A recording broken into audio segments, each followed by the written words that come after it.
When Gatekeeper opened to the public in 2013, it was the tallest, fastest, and longest wing coaster on the planet. It's currently tied with a record for a number of inversions, which it currently has 6. So with that said, how does this coaster rank? Well, let's dive into my review. Presentation.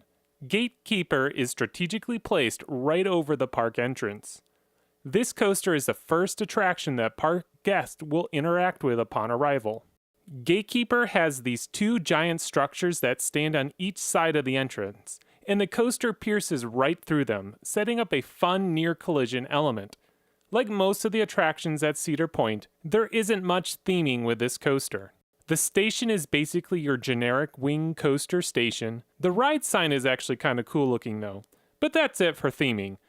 Gatekeeper's station sits right next to the beach, which is pretty cool looking, but unfortunately, the main view from the top of the lift hill is just the parking lot, unless you're sitting on the left side of the train, and then you can look out over Lake Erie. So for presentation, I'll give Gatekeeper 7.5. Intensity. I find many B&M coasters to be in the middle of the road when it comes to intensity, and that's exactly where I place Gatekeeper. There's a couple notable moments, like the first drop, which has a nice whip if you're sitting in the back. The dive loop, which is the farthest point from the station, has some nice forces to it, but other than that, it isn't a really intense ride.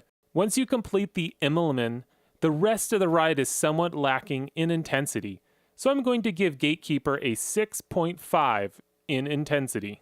Fun factor. Gatekeeper has a terrific ride capacity, so the lines are usually short for this one.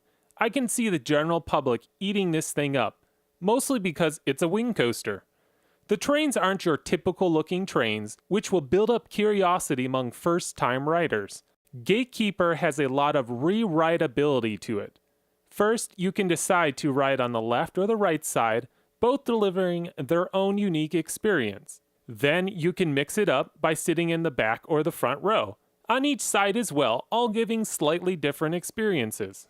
So an issue with wing coasters is they tend to develop this rattle.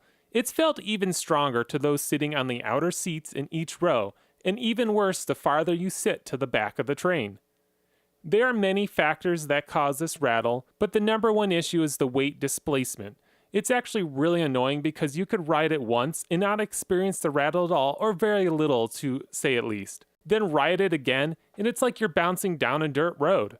So for today's review, I'm sort of combining the smoothness category and the fun factor into one topic, because I really feel like the one affects the other. So for both categories, I'm giving a 6.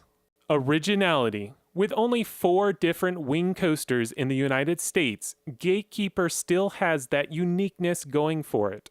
The layout itself is actually somewhat unique. The dive drop is pretty cool, though now it's basically a common feature with most wing coasters. The keel elements, as they call it, are also pretty cool, but yet again another pretty common feature with wing coasters. So I'll just settle with a 7 for originality. The final score for Gatekeeper comes to 6.6, which is an okay rating. So I have this theory, and it's wing coasters are a flawed design.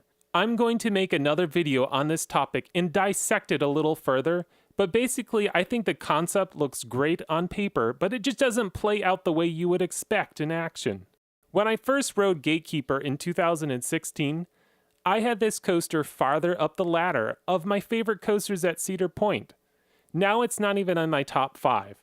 The rattle proves too much of a deterrent, keeping me from re-riding it throughout the day, which is truly a shame because this is one of the fastest queues in the park. I'm hoping that B&M can figure out this whole rattle issue because I really want to love this coaster concept, but I just can't for now. So what do you think of Gatekeeper? Is this one of your favorite coasters at Cedar Point? Let me know in the comments. Don't forget to click that subscribe button and check out my other content. Till next time, later.